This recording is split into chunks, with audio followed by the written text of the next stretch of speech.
not have any excess breakers on the panel that had the 200 amp breaker on it. It would have you would have relied on getting the 200 amp wire into the house and then have a panel there that would have breakers. So we put a sub panel, a 200 amp sub panel, dropped it right below the other, wired that in, and then put in a 50 amp load center that's 50, 30, and 20. Uh, so yes, it was quite the journey, but we did get that. We also hooked up a faucets. Uh, Hey, restart your week because your dumb wife had it muted.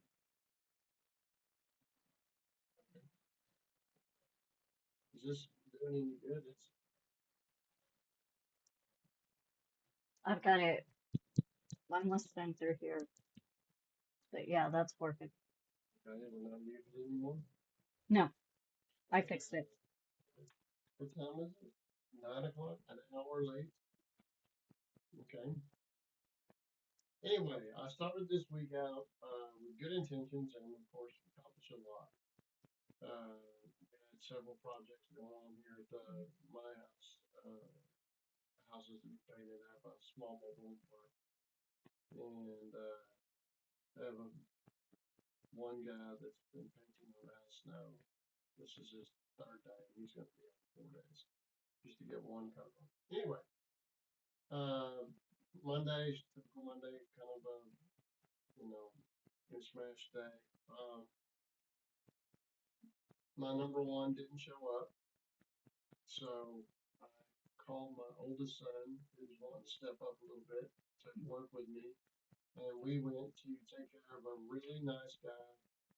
And they were getting a house ready to sell. It had very few details left. It was not in bad shape, although there were some shingles blown off at the top of the roof, and there was a shed missing a door. The door was particularly wild because it was 28 inches wide.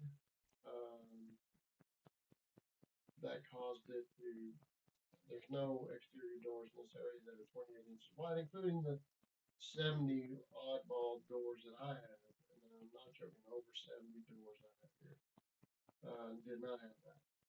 So we end up putting an interior door anyway, and hoping that it would last a while. Fix the flooring problems, put in fire, change filter on the air conditioner. There was some question as to why the air conditioner wasn't working while the filter had been changed in a year. That could cause a problem. Um, so we changed that and we fixed the fire alarms, put in batteries where needed. One of them was missing. We fixed that. We fixed the floor transitions. There were some pieces broken that we put in new. We also put shingles on top of the roof. We were fortunate to find something close to the shingles that had blown up. So I had to climb up a pretty steep roof and put the shingles up when the ones that got torn off and put in. And it was really hot. And I would not say temperature, I would say UV hot. Um, and then we angled on home. But now on Tuesday, which was yesterday, my number one showed up, and then my oldest son had some things he needed to do. And then we got on the road and we were doing an electrical job. And this was a mobile home space that they wanted to have the ability to make it a camper space. So it needed a 50 amp, 30 amp, and a 20 amp. The 20 amp is just basically an outlet. 30 amp is a 30 amp plug-in, and the 50 amp is a 220 50 amp.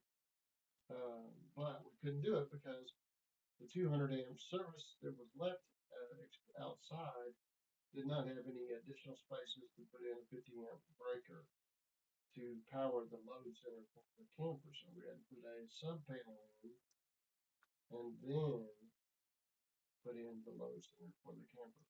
That was quite the journey. We did that. Then the lady next door had doors that were an issue, and so we fixed both of her doors, and then we looked into fixing the toilet, and it looks like the wax ring needs to be replaced. So that's something we'll do in the very near future, probably tomorrow afternoon. Because she asked me that, real nicely, could we delay doing it in the morning, do it in the afternoon? So we did all that, and then I went to help a realtor and it's an air conditioner issue. Lots of wild stories. You know, the problem I had was at first I took care of cleaning the inside, then cleaned the outside, the coils and everything. So um, the issue I had was I didn't have no Freon. I was very low on Freon. I put what I had in his unit because he needed some. As I was taking the hose off, it caused a error code to pop up on it. So I had to shut it down, turn it back on to get the error code to come off, and it was cooling. Problem is, it had been cooling before, but not very well, and it would be frozen by morning, so you have to spend all your time thawing it out. So we'll have to see if that worked out. Um, and tomorrow I'm hoping to get in touch with Lady tonight, but I think it's kind of late for her. We should be calling her to see if I can start working on her ridge beam. But I can go on and on about all the things I have happening. One thing that's been on my mind, and I wanted to talk to you guys about it, is the fact that there's a misunderstanding amongst most people as to what, these guys that work on your home, the handyman, the repairman, the maintenance people, um, how many of them actually own their own business? So I started to look up it. Google was, or AI, if you want to say, was evasive as it could be. Um, what it said first was, eventually, took a while to get there, was that actual people that own their own business and work on people's homes and commercial buildings and such, maintenance, that includes, you got to be careful with maintenance and things because sometimes they call forklift drivers maintenance in commercial businesses. So anyway, the owners of repair businesses or maintenance businesses. One site said 770,000, and the other one said 2 million, 2.1 million, something like that. Let's go with 2 million. We have somewhere between 330 million and 350 million people in the United States, and 2 million people own their own repair business. 2 million. So 1%, 1% would be 3 million or 3.3 million. So less than 1%, like 1/2 of 1%. So you're dealing with a population that's less than 1%. 1% is more prevalent than a person who owns their own business. Less than 1% of the population. I hope that's sinking in. That's now. The average age of someone who is a repair person is 55. That's the average age. That's from the youngest guy all the way up to the oldest guy. The average age is 55. So in the next 10 years, I would expect to see even dramatically less people doing this business. There's no trade school going to teach you these things. You have to learn by working with someone and putting your hands on it. And you're going to learn a lot of times just on your own. If you can stand up to all this pressure, you have to deal with people who assume, and I know they are assuming because of the statements that they're making, like, I'll just find somebody else. So you're assuming that those other somebodies are just as skilled and just as available, just waiting on your phone call, not doing something else, even though they're 1/2 or 1% of the population, they're ready to come over and help you. You need to start thinking about this. The fact that you may have had a good mechanic in the past, he got old and retired, there's gonna be a struggle to find a good mechanic, a good anything that repairs anything. Anybody who does that and is any kind of conscience, you better keep their number because this is gonna change. We're gonna get to this point where it's gonna take 6 months to get to your car to get it fixed. And it probably will be the same with housing, fixing things. Now, I know there's a lot of videos out there on how to fix things, and so a lot of you guys and gals can take care of those things. But if you haven't done it before, I promise you, there's a reason why there's not a whole lot of people doing what I do. Because you have to do it to know how to do it right. You got to go through all the bad times, and it's frustrating, and you got to have all the tools, and you got to have the time. Okay, I'm saying you can do that. I just want you to know you've got to have those things. So we're dealing with people who actually are doing the work are older people, and they're 1/2 of the percent of the population. So whenever you go and you think you're paying too much, before you close that door, you might start looking around and see if you can make an arrangement so that person can come back because and you need some time to think. By the way, that person will probably move right on to somebody else who needed to replace it. It's going to be a musical chairs, Chinese fire drill, trying to find people to do the work you want. And so all these attitudes that you give from people, I'll just find somebody else to do the work. You're going to find that that's not going to be anything close to easy. And you may have to work with somebody who doesn't know the exact way to do the thing you've got. They just have the gumption to try to learn how to do it. And you may have to deal with that. Let me explain something to you.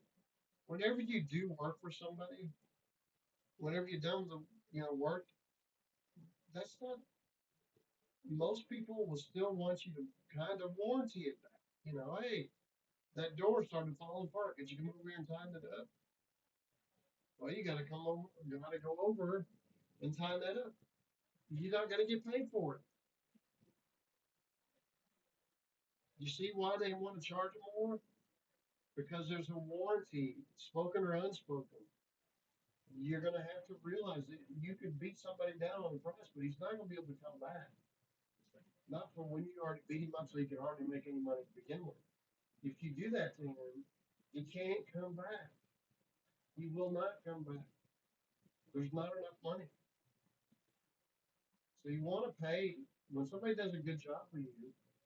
It's better than any waitress could do because the waitress didn't cook the food. She just brought it to you and made your atmosphere pleasant. These people are fixing things that you didn't want to or couldn't do. You need to understand you need to take care of these people because they're not going to be around. Life takes out people. They can't carry themselves. It's hard to be self-employed. It's very, very complex. It's hard to do. You go through feast and famine constantly. Okay? I'm not trying to whine about it. I'm trying to help you understand. These people that are doing the work for you may act calm and rational, but their life can be in total turmoil. And then you don't pay them. You say, you know what? I think I can get somebody to do it better than you. What's going to happen to all that time they spent trying to make some money to pay for their bills? I'm not saying you shouldn't be unhappy when somebody doesn't do the work. I want you to look at your situation that you're in. There are not but 1/2 of 1% who own these businesses. 1/2 of 1% of the population. So if you know 200 people, one of them, one of them is a repair person. You may not know you, you may not know him. That actually sounds high. Maybe. Yeah, that's right. One person out of 200 is doing some kind of. I'm just saying from our experience and from everybody Yeah, I don't asking, think there's that yeah, many. I think that's high. I think those numbers are really high. And if they do it, they're not looking for more employment because they're so busy they can't keep.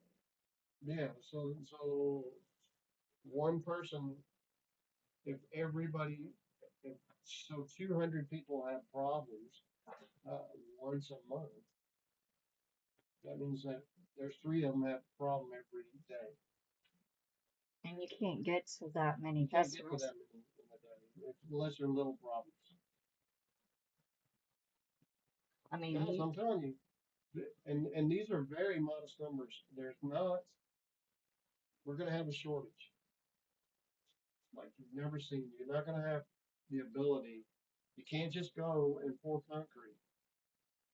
Sorry, guys. There's some concrete forms to be put up. You need to know how to do them, and you need to know what wire and what thickness. Just it needs to be level. Needs some wire inside of it. You need to know how to finish it. You need to know how to texture it if you're going to texture it. There's you can't watch enough videos to get it. I promise you. You gotta have the tools. You can rent them, but you need to know what tools you need to have, don't you? That's just concrete. Concrete is an art form. Roofing, you may know how to do it, but you may not physically be able to do it. You may not want to do it. I know how to do it. So, do you think that this is gonna be that guy who's up there climbing up on the roof? How many of there are less than 1,000, 1 out of 1,000 guys that would do it. Less than maybe 1 out of 10,000 guys that would climb or do concrete. And they don't last. They will not be my age in doing concrete. They will not. That's not, if you do that all the time, your body won't hold up to it. Same with roofing. Those people will not be around, guys. And I think what we need to do is start realizing how poor that we are understanding this small group of people that are doing work on houses. People ask me all the time, "Hey, I know you're busy. Do you know anybody else that does what you do?" It's not like a big club where we all talk. Hey, if you don't have any if you got too much work, give me a call. I don't get that. Nobody calls me that. Nobody calls me up and said, "Hey, if you got any work that you can't get to, send it my way." It ain't happening, guys. It ain't happening. A lot of these people try to start their business on Facebook where they don't own anything. That Facebook account is not theirs. Yeah, they got their face on it and they put things into it. Facebook owns it. Okay, they don't own it. So one screw up, even if somebody else that did it, they lose everything. You know, And you're running. Facebook is a bidding war. Everybody that looks for people to do things on Facebook knows that they got a whole bunch of other people that are willing to drive 70, 80 miles and compete for it. It's a bidding war. Not always, but it's that way now, and it will be changing because that kind of stuff is what wears out guys. They financially lose.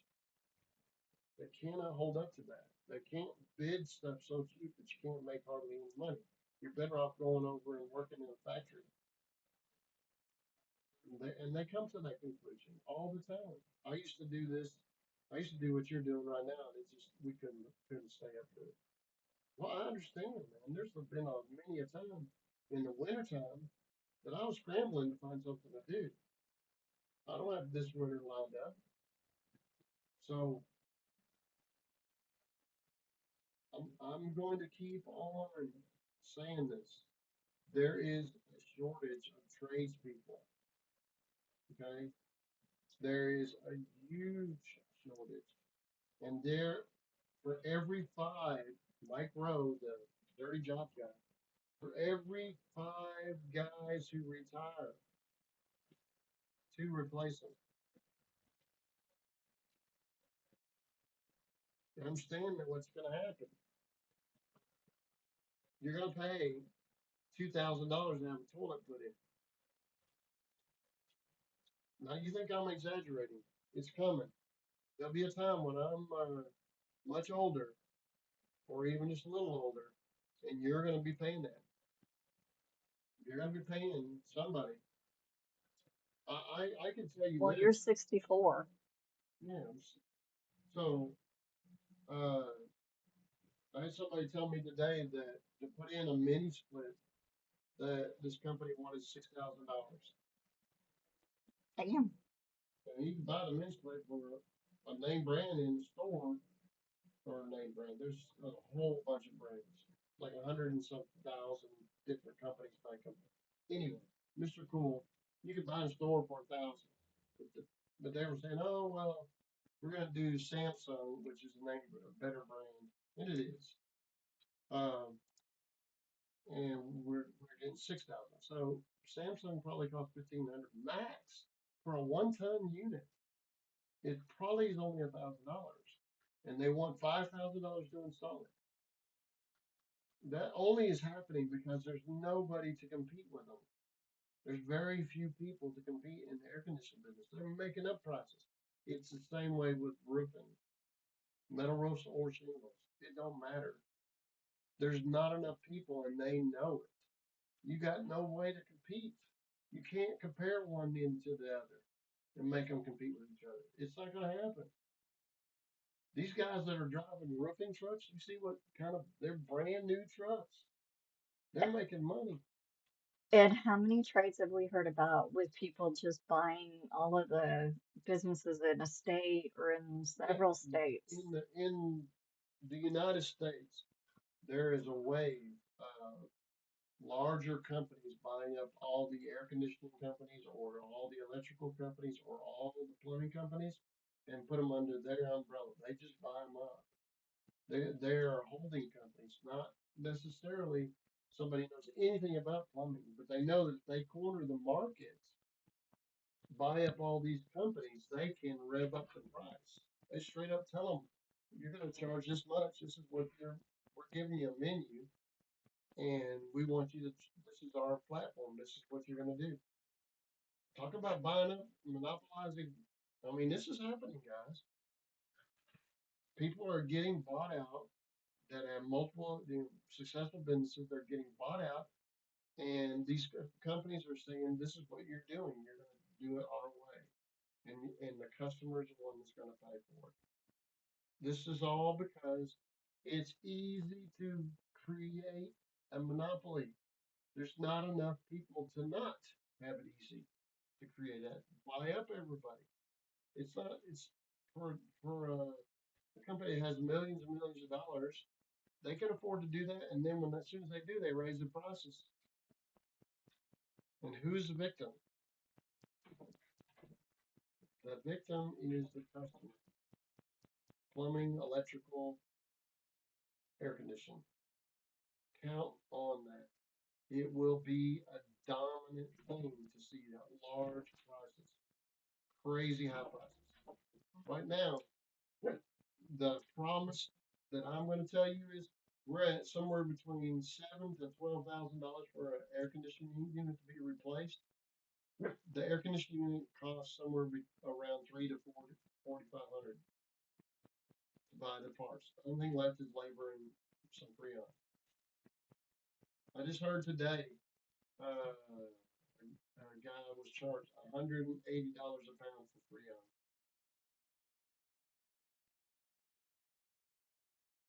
But they bought that Freon for like $20 a pound. You can't get it. You don't have the EPA number. You cannot buy that. You can't do it. You're starting to see what I'm talking about. Same with electrical service. You gotta have your electrical service replaced. I promise you guys, it's gonna be way worse as time passes. Surround yourself, find yourself a good mechanic, a good repairman who has a good conscience. Make sure he's okay because you're gonna need him. You're gonna need him to take care of you. So we had a terrible time getting everything together, and I don't want to keep on messing around with the unhappy situations with the dog and everybody. So we're gonna try to do better, be on time, have everything ready, um, and answer questions as time passes. But in the meantime, Are we gonna do it on Wednesdays? we're gonna do it on Wednesday. Okay. That's got a massive delay. That's not bad. There was that kind of delay when we were at the shop.